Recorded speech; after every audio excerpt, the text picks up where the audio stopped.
Hello, hello. Testing 1, 2, 3. Testing 1, 2, 3.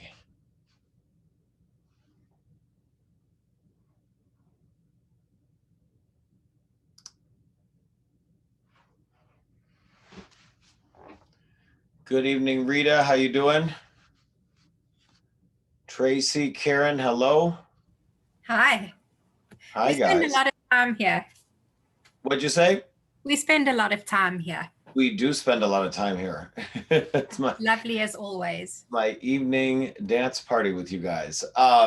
So we're a little early. We're a couple minutes early, which is awesome. I am going to go ahead and share my screen here in just a moment, and we'll dive right in at 7 and hope people mute themselves as they come in. As a matter of fact, I think I'm going to go ahead and just mute everybody as they come in. And then that way you guys can unmute yourselves when you guys have questions.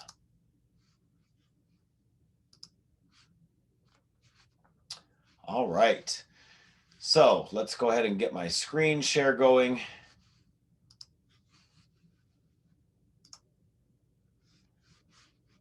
Can you guys see my screen? I can, but it's a little small. It's going to be a little small. I may be able to make this a little bit bigger at some point. We'll see. But we're not going to be on this particular screen too much. So we won't have to worry about that. So I'm going to go ahead and get started. So tonight's all about money. We're going to be talking a lot more this year about money because obviously most of our training is focused on getting you guys more leads. So lead generation, lead conversion, but almost no real estate brokerage out there talks about actually what to do with your money once you get it. And so a lot of real estate agents struggle tremendously with money. They struggle with getting money. They struggle with keeping money, and they certainly struggle with saving money. So I'm going to throw some ideas out there to you tonight. A lot of these are from Core. All of these, the templates are available in the coaching blog. So this isn't going to be a very long session tonight, but I want it to be a thought-provoking one because what I'm finding for most people is that they are not spending enough time on their money. You may be focused on generating leads because that has to be job one, but job two is saving your money, building up for retirement, buying investment property. And what I find is if you don't have a plan, you are planning to fail. And so I want to jump right into time management because we haven't talked about time blocking in a while. So I want to start with that. If you do not have a time block calendar, please go ahead and get one right away. I am going to blow the screen up so we can see this a little better. This is my time block calendar. You guys know I'm very passionate about the miracle morning. I truly believe in working out to start your day. But beyond that, no matter who you are, you have to build in time every day for your lead generation. So I'm going to challenge you to get back into your lead generation at the beginning of the day if you don't have that there. This time block calendar is available from me, from the coaching blog. And it has, if you notice across the top of it here, I'm going to highlight the green areas quickly. These green areas are actually your lead generation activity. Now, if you're part-time, I'm seeing right now, I think everybody on here right now is full-time. But even if you're part-time, maybe you squeeze it in before work, maybe you squeeze it in on your lunch break, but there's got to be a portion of your day that is solely focused on lead generation. And what I want you to do then is go into your actual calendar, your Google Calendar. If you've got it synced up to the office calendar, then you're going to see, as I have it coded in blue, you're going to see the office calendar. And hopefully you're attending things like 411. We're going to dive into 411 here pretty deeply in a few minutes.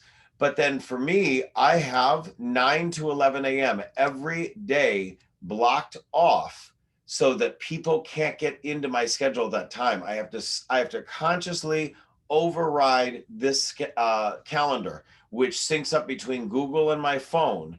And I have to override it in order to set an appointment at that time. So I'm going to purposely, consciously disrespect my lead generation by scheduling something during that time.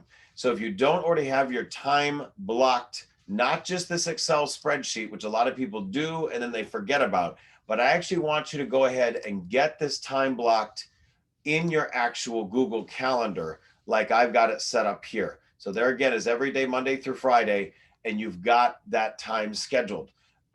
You'll know, so right down here tonight, here's the calendar with you guys, but you'll see I can't schedule anything over that time period without consciously saying, okay, I guess I'm going to disrespect my time at that time period. If you're confused about who to lead generate to, every day I have right in the office calendar the core calendar along with videos on how to do it.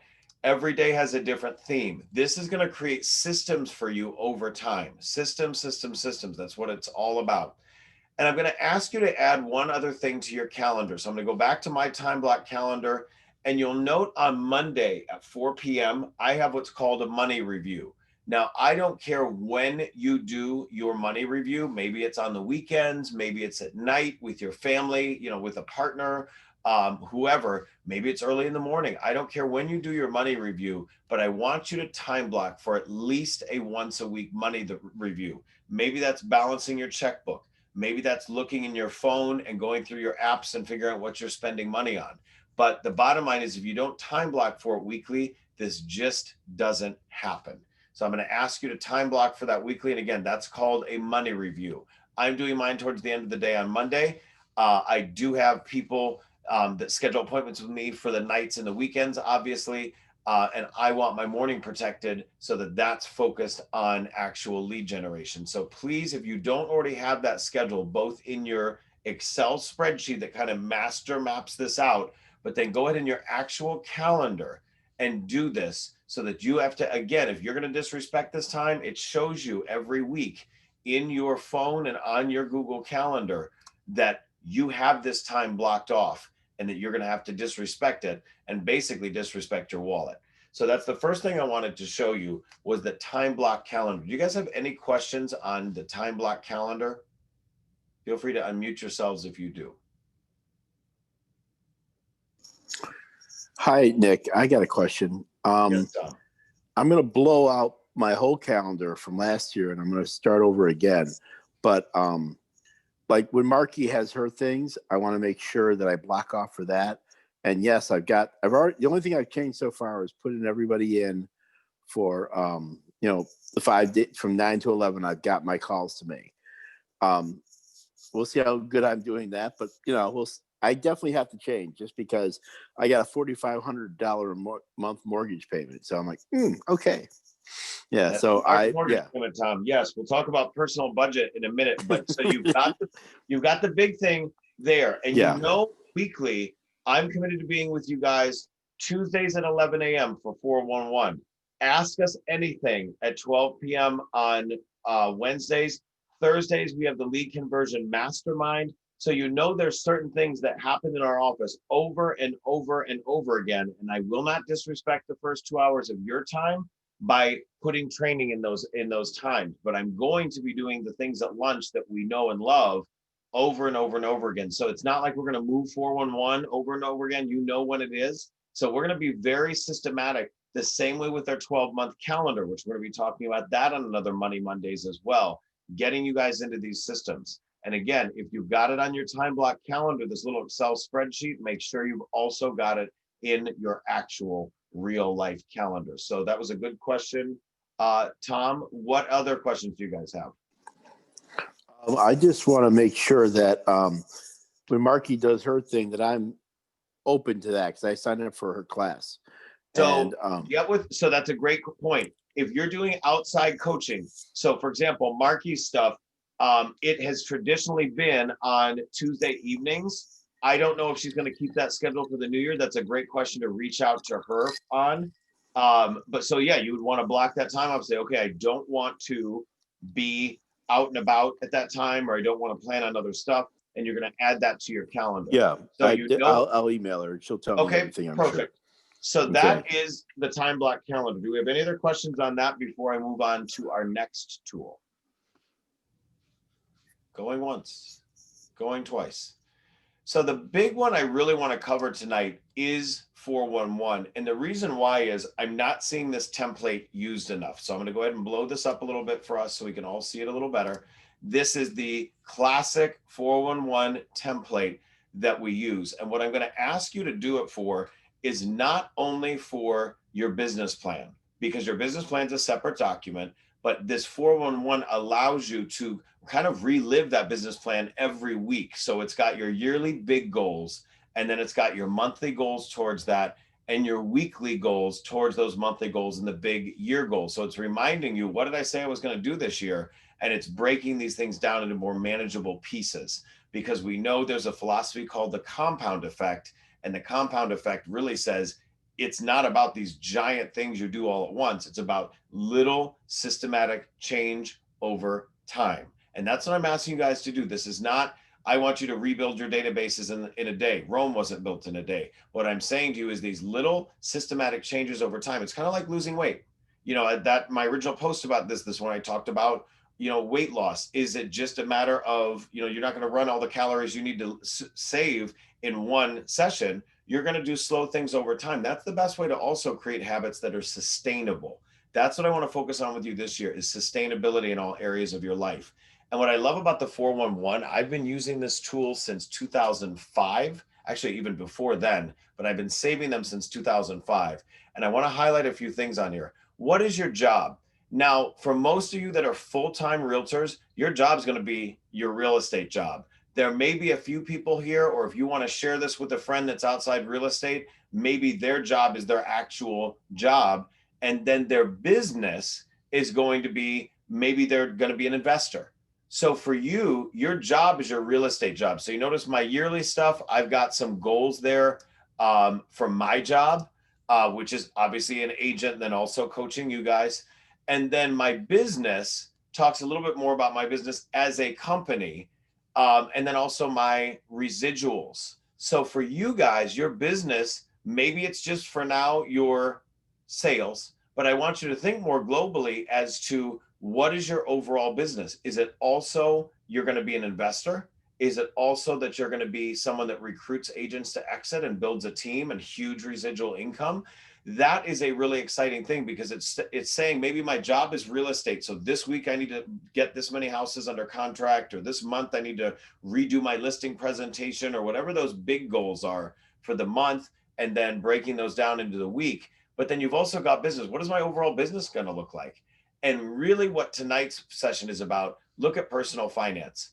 Everybody in here has work to do. One of the things that I've struggled with is I sell a lot of real estate, but I do not save my money properly. That dramatically had to change this year. I've actually finally been able to work on that during the pause, as we call COVID. And I worked out some stuff that have helped me. For you, what do you need to work on in personal finance? Is it to fix your credit?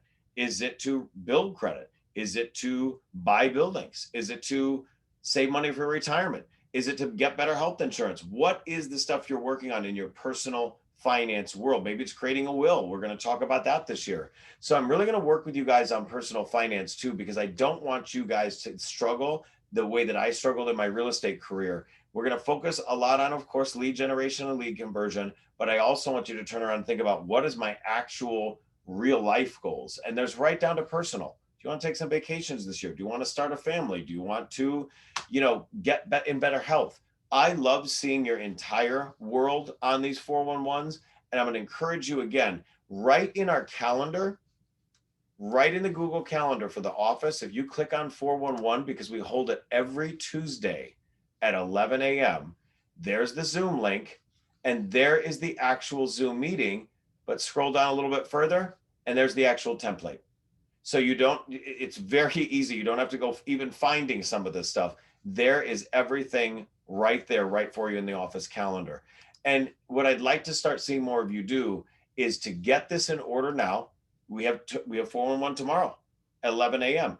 I can have you share your screen, but it's even easier if you just send me your 411 in advance, and then at 11 a.m. when we start, I can share my screen and show your 411, and I'm going to make sure that mine is done every week too, so you can actually sit there and see it. If you guys, some of you guys that are, Cheryl's on the call right now, some of you guys that are on every week or almost every week with us, we love it, but we've been doing a lot of talking and we haven't been doing a lot of writing things down. COVID made us a little bit, I don't want to say lazy with that, but we've gotten out of the habit of actually changing the 411, the physical piece of paper or the Google spreadsheet. So go ahead and do that in 411. what I want to, again, encourage you to do, know those numbers that you want to hit for the year, have them at the top of your 411 in all areas of your life. Is there a weight goal, a savings goal, a business goal, and a job goal? Make those quantifiable, and then break down the tasks you need to do towards those every week and month. That is what 411 is all about. And again, we meet every Tuesday by Zoom at 11 a.m.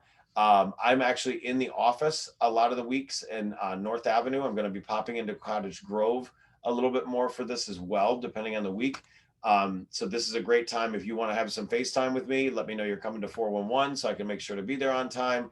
But 411, you can also come by Zoom, but try more and more to have this document ready. Does anyone have questions on how the 411 document works? Hey, Nick, it's Karen. Can I ask you a quick question, please? Yes. Can I take screenshots of this since I'm not in your office? I'm in Montana. Do you mind? Oh yeah, absolutely, Karen. And Thank so yeah, you. I've got it. My friend Karen is on from EXIT Realty in Montana. And Karen, if you email me, I will remember to send you the template after this, so you can have this template too. You, Nick, I'll do that. Awesome. It's funny. I thought it was Karen from our office for a second. I'm like, oh well, enjoy your vacation in Montana. Okay. So anybody else with questions on the 411? And this is such a powerful tool, guys. Over the years, some of mine from 2005 and 6 are like, just really some basic bleak stuff, especially like during the market crash was like pay, overdue utility bill. You get real close and personal with each other because you see people winning, and sometimes you see people like needing to be picked up, and saying, hey, get those just sold cards out. I had this on my goals, and I was so embarrassed that this sat on here for a while. You can't take anything off your 411 until either you hit the goal and complete it, or you've decided that is no longer a goal for you. And to me, it'd be really sad to change your goals because you just didn't want to get something done. So it finally got done. The 5 just sold cards. Actually, I'm now up to 7. I've had 2 listing appointments because of them. That kind of stuff is really powerful because that sat on here a while, that 411. All right, so we will move on if there's no other questions about 411. So that's, again, every Tuesday at our office at 11 a.m. Hey, Nick, can I just add something on the 411 for people that aren't on here? Yes. Such a powerful tool, and I'm going to be organized tomorrow. Yes. All right, that makes I'm that trying out my makes new me tool I just got. I just got a new MacBook Air, so I'm so excited. awesome. So there's so many cool things I can do on here. So, but for people that are not on this, if you want to set like Nick said, your weekly goals, your monthly goals, it all pipelines out of your business plan, and it just breaks it down nicely for you so that you can achieve everything for the year, the month, the day, the week. So exactly. And guys, it makes it so much easier to keep track of your stuff. There's one thing that I can't show you directly from here because it's actually my whiteboard wall. Some of you guys have seen I've got a whiteboard at my house that actually is built into my wall now. My friend did it for me.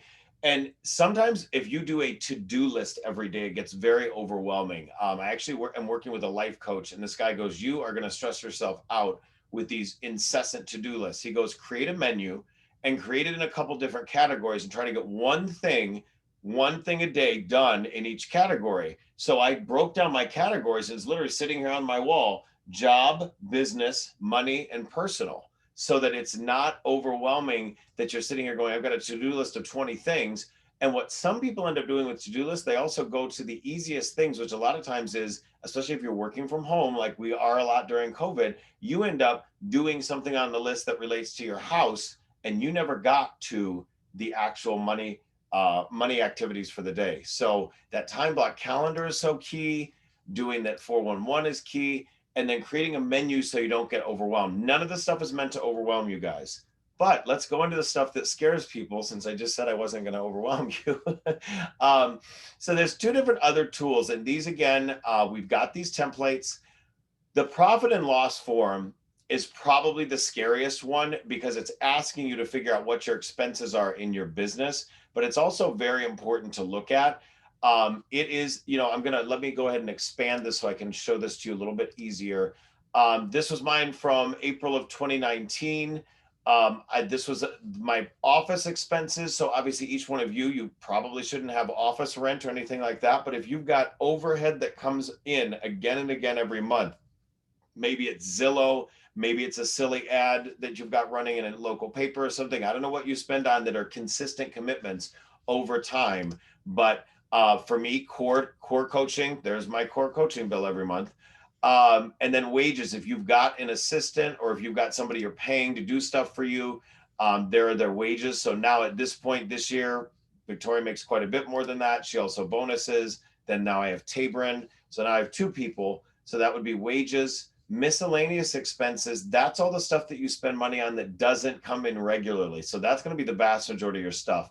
I spend a significant amount of money on digital ads. All of mine now go through the EXIT Ad Center. And then I also have, and now I obviously switched from VHC to VizHome last year. So miscellaneous expenses every time I take a listing, if I do printing outside the office, postage, things like that.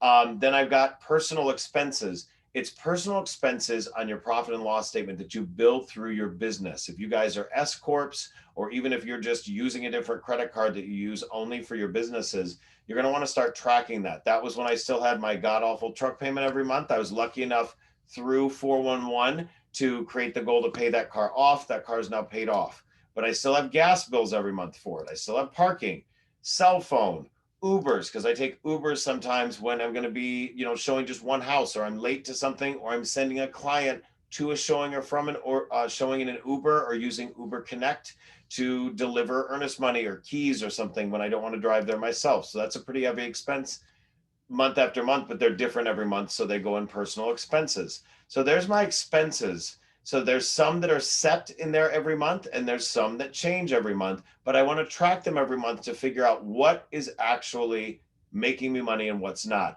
When I first started doing a profit and loss statement, when I first started core coaching, I was spending money on Zillow, Realtor.com before they took away the ability to pay for leads from them.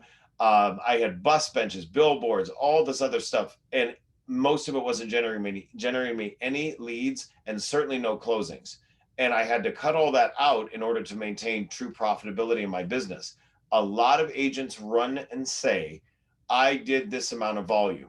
And by the way, for those of you that are looking at the numbers and seeing outside of our office, really very few agents in our office do it, but outside our office, there are agents that lump 5, 10, 15 people's volume into one, under one MLS ID number. They say, oh, I closed, or my team closed 100 million this year. That's not one agent. That's not one agent. That is a bunch of agents lumping their commissions together. And while I certainly respect the volume that this team did, you don't need to be worried about those numbers. You want to be looking at what individual agents are doing, maybe with 1 or 2 assistants. Don't worry about these big team numbers when you're comparing yourself. Worry about what other top agents are doing. If you're not hitting 100,000, it's probably not time to get staff yet. If you're hit 100,000, probably time to start thinking about maybe sharing an assistant or a virtual assistant, or having some help on showings. I can coach how to do all that. But a lot of people get tied up and they say, oh my gosh, this agent did so much, I'm never going to get there. Don't worry about the top people that are lumping production together. Worry about your numbers, and let's focus on them. So speaking of your numbers, it's important to create your income and your expenses, but you really want to be tracking, obviously, your income as much as the expenses. A lot of agents rush into the income category and say, I made $100,000 last year. That's great, but what were your expenses on that? Well, that's the left-hand column. On the right-hand column is your actual revenue. That's the money that you brought in. That month, so there's a thing called referral fees. That's also, I added residuals because I don't give out a huge amount of referrals. I do generate some sometimes, but I do very well with residuals. You have the opportunity to add that income column as well. So that month I made a significant amount of money in residuals. So that's real money right there. That's an actual number. That month I had 4 closings.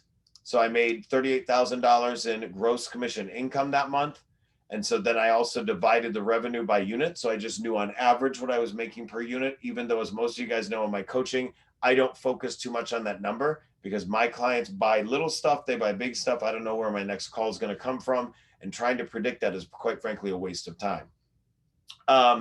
So then I've got my section 2 total of income. That was my referrals and residuals. my section 3 total, which is my gross commission, and then my total gross income for that month. Then you're going to subtract your expenses. See how easy this is, guys? It isn't that overwhelming if you take the time. But the question is, when are you going to actually take the time? That goes back to your time block calendar and respecting your time, and in your Google Calendar saying, I'm going to spend even a half hour a week trying to build out a spreadsheet. Do it on a napkin. I don't care where you do it. Figure out where your money's coming in and where it's going out the door in your business. And then see this number? They're begging you to save money for Uncle Sam. They're begging you to do it. You are a 1099 independent contractor. We cannot deduct taxes for you. You have to do that on your own.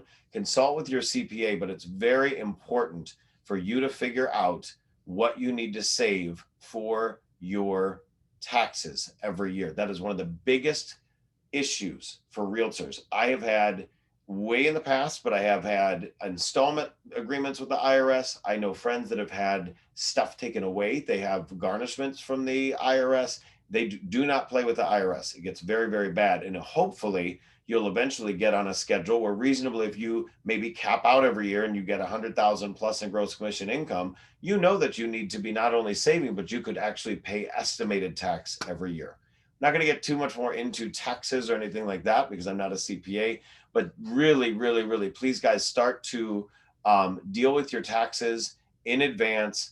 Don't spend all your money up front the minute you get it. That is such a big issue for realtors. And they often say that poor people or people that are not doing well will spend all their money the minute they get it on things. Then they'll pay their bills. Then they'll actually invest in their business and or maybe save money with what's left. But a lot of times there's nothing left. You've got to turn around and start by investing in yourself and then everything else. But you've got to pay your bills and invest in yourself first. So speaking of paying your bills, any questions about profit and loss before we jump into the personal budget?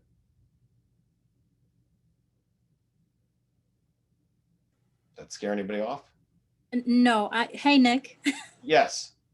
So I actually have a question. Do you do this profit and loss every month and save it as a separate file, or what do you do with that? Excellent question. So you should be doing it every month.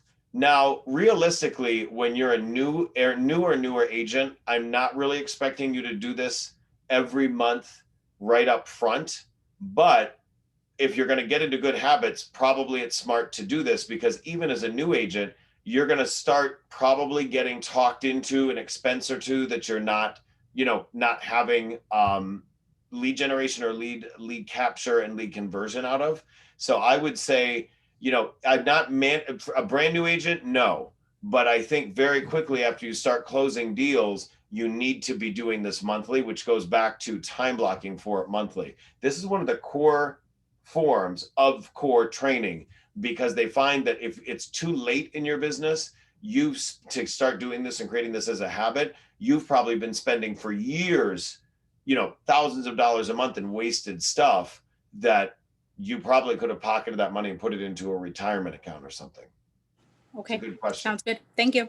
Yes. All right. If there's no other questions, we're going to go on to personal budget.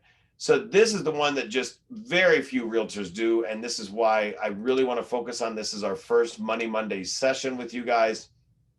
This is a personal family budget. It lists out all your bills. You can add bills in here as well if you've got additional ones. For example, I added gym. It's got a line item for giving. Maybe you're going to set up a plan to give money every month to charity or something. If you're going to invest in a money market account or a SEP IRA, or if you've got an old 401k, anything like that, you can set up a monthly budget for that. But that is going to be this first line here. That is the name of every bill and then the money you owe every month. So this was something that if I asked you, what is your monthly nut, so to speak, that is your monthly overhead that you're going to have every month, month after month. So I do not owe anything on my condo anymore. I was lucky enough to be able to pay that off thanks to exit residuals, which was amazing. That should be a goal for everyone to either be cash flow positive or debt free. We're going to talk about that in another Money Monday, how to get there, what each goal looks like. But I have a big condo assessment every month, and I have to save up for my property taxes, because once you don't have a mortgage payment, you get that bill every year and it's not saved up by somebody else. It's automatically stuck on you. Do you have a car note? That car note's going to go right here. Student loans. I actually still keep my student loan from law school because it is the only long-term debt I have. Because when I went debt-free the first time, I carried no credit cards and it actually hurt my credit. I had to keep that line, that long-standing line of credit, so to speak, or that installment loan going. And then at one point until mid last year, I had an IRS install. So I had an installment payment with the IRS because one year I had a great year. I hadn't saved up any money for it. And I sat there looking at it going, I can't pay this bill all at once. And so it was really bad. That was a lot of money every month with interest. Electric bills, gas bills, cable bills. So for example, this year I got my cable bill down to $2. How did I do that? I worked with my condo board. We got a cheap cable included in our assessments. I also got rid of some stupid channels that I wasn't watching. Things like that you can sit here. If you are not looking at your monthly bills, and again, planning that time, a half hour, an hour a week to consistently look at them, that is also how you can find fraud. If you have a bunch of credit cards or debit cards running around, even one debit card, you may have some fraud on there that you don't know about. And that is the best way to do that, is to actually go look, maybe balance your checkbook, but definitely go look online and figure out what is coming out of your accounts, because that is how I found some stuff myself. So all of that stuff is going to add up down to what they call your survival number. And most agents don't even know what that survival number is. So if that survival number is bigger than what you've budgeted to sell in real estate this year, minus 25% for the IRS. So if you say, I want to make $100,000 gross commission income, and your monthly bills are $7,000, $8,000, well, guess what? You haven't even you're not making a living wage, because you still have to obviously pay your split at exit till you cap. You've got to pay the IRS. And then all of a sudden you don't even have enough money for your bills. So please do a personal budget for yourself. So that is the monthly owed. Then you track for that month what you actually paid as you pay your bills. So if you're not paying them up front, you don't have them on auto debit. I've turned almost everything I can onto auto debit because I know I'm not checking my mail enough. I don't even know where my checkbook is half the time. I really want to get as much as I can on auto debit once I have the income coming in to feel comfortable doing so. That goes back to lead generation, which is a whole nother topic that we talk about regularly. But these are once I've actually paid the bills for the month, there's going to be the actual amount. So that month I had no money budgeted for my money market account. I actually moved $5,300 in there. So that was actually what I put into my bills that month. And then it's going to, at the bottom, it's got your different balances. So if you've got balances in your accounts, if you want to figure out what your net worth is, if that's scary right now, don't figure that column out yet. But at the very least, guys, at the very least, go ahead and do this column 2 so that you've got your base survival number every month. And then if you have a good month where maybe you make $15,000, you don't go run out and do dumb stuff with it, because you know next month you may not have a closing, you may not have enough closings. This is a wonderful exercise that so few agents do. It just scares me. So that is the personal budget. Do you guys have any questions on the personal budget?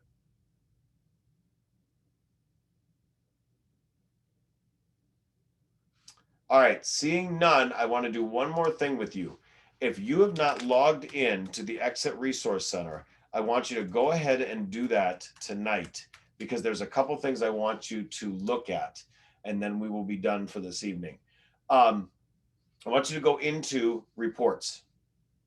When you click on reports, go into a few different things. The first one you're going to go into, and my computer will take a second here to load, is you're going to go into what they call the agent report card. The agent report card. And the agent report card is all your closings for the year, so up to today. And then it also has everything that's been closed out in Memo, I should say, in our accounting software. So it's all the stuff that has been closed in Memo, and it's also anything that's as far as sales awards that you've won. So for some reason, mine is not wanting to open up on my computer. There we go. Let's go into report card. So you're going to, and you can run a report card all the way back to the beginning of your time with EXIT. So you can figure out how many deals you've closed, what your numbers are, all of that good stuff. So you can, it's really, really very good information. So this is this is our current office numbers. So there's the office agent count. Then there is, your deals for the year. You've got all of this there so that you can figure out, am I more of a listing agent? Am I more of a buyer's agent? I hope you know these numbers, but a lot of agents, when I say, how many deals did you close this year? They can't tell you anything. And it also tells you how many number of agents you've sponsored. So it's got your gross commission income, all of that information. It's very, very valuable for you to start planning for next year too, because I'd love you to be able to say, okay, I had X number of deals, and we're going to talk another day about sourcing those deals. That's going to be another Money Monday topic. So that's the first report I want you to focus on. Then the second one is going to be what they call the recruits residual report. The recruits earning report. It's a very valuable report. It's called residual earnings report. So you've got this information on, you can print out your deals, figure out all your deals for the year. If you're having problems remembering the addresses, you can print them all out. You can go into your list of your recruits. You can go into their deal reports, but then most importantly, you want to go into your residual earnings report. If you are an agent, we've got several of you on here that have recruited people to EXIT. I want to show you the potential of this. This is from January 1st, 2020 let's do it to today's date. Let's see here. We'll do it to, today is the 28th. So you may have already seen that today we gave another $9,000 or generated another $9,000 in residual bonuses. There's not that many agents that get that every week because not a lot of agents have sponsored. The ones that have are getting the lion's share of it. But if you are consistent in sponsoring, I don't have 100 people that I've sponsored into EXIT. I think right now I have active about 39 or 40 agents. I have brought on 12.5 this year. I've partially sponsored agents. I've attracted some people, but all of you have the opportunity to do that. I've also had a few agents retire, move on from the company, whatever. So you always have to be, mindful that there are people that come and go, but look at the option, look at the potential for you guys. Again, I've been at EXIT a long time, but take a look at this number right here. That's the amount of residual bonuses generated after the fees to EXIT, because they have little admin fees on the residual bonuses. That's my net. So well over $100,000. I've made six figures in residual bonuses year after year. And this is an opportunity for you guys too, because you guys are actually out in the field more than I am. Some of you guys, this is such a huge opportunity for you. And what should you do with that money? Don't spend it. The first couple of years I was at EXIT, I was paying down debt, paying off loans and stuff, and really using it some months when my sales were not that great to actually pay my bills. Eventually started saving up. I was able to pay off my house. I was able to start investing in real estate, set up a SEP IRA. If you are not making it on your monthly commissions, think about residuals. If you are making on your monthly commissions, it's really tough to save for retirement. Look at all the stuff that you've got to spend money on, taxes, all that different stuff. You've got to pay for your own health insurance. Even though we have at our office a health insurance plan, you still have to pay for it. This is a huge way to automatically start saving for retirement. What I do is I actually put this in a separate part of my bank account. Or I should say separate account altogether. So when you get these either on the success card, the EXIT success card, or you physically get a check, if you're for some reason still getting the checks, you should put that in a separate account so you can't touch it as part of your monthly expenses.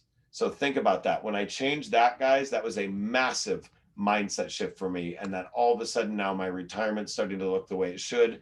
A lot of realtors end their career they never can actually retire, or they end their career with nowhere near enough money in their bank account, nowhere near enough retirement income, nowhere near enough real estate, quite frankly. And so this is a huge way to build your portfolio, both in terms of stocks and bonds, SEP IRA, and actual real estate. So that is actually, I think that's everything that I wanted to cover with you guys for this evening. It's a very quick overview of what you should be doing in your hour a week that you look at your money. Does anybody have any questions? I do see there's some stuff in the chat box. I'm going to go ahead and take a look at that chat box as I stop sharing my screen. Any questions?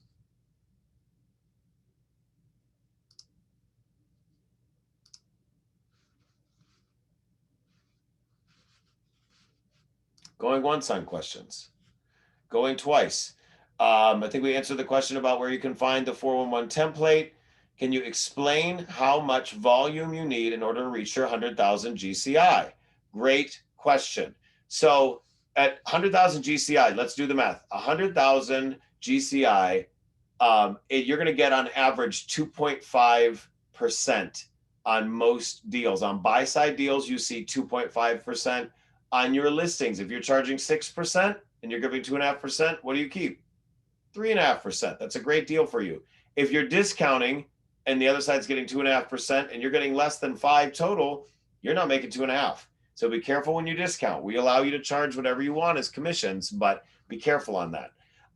So on average, to answer Tracy's question, it is $4 million in volume to hit $100,000 in gross commission income, which at our office, we're the only exit office in the Midwest to cap you and take you to 100% commission at 100,000. So that's a special number. My life changed when I started hitting that number consistently.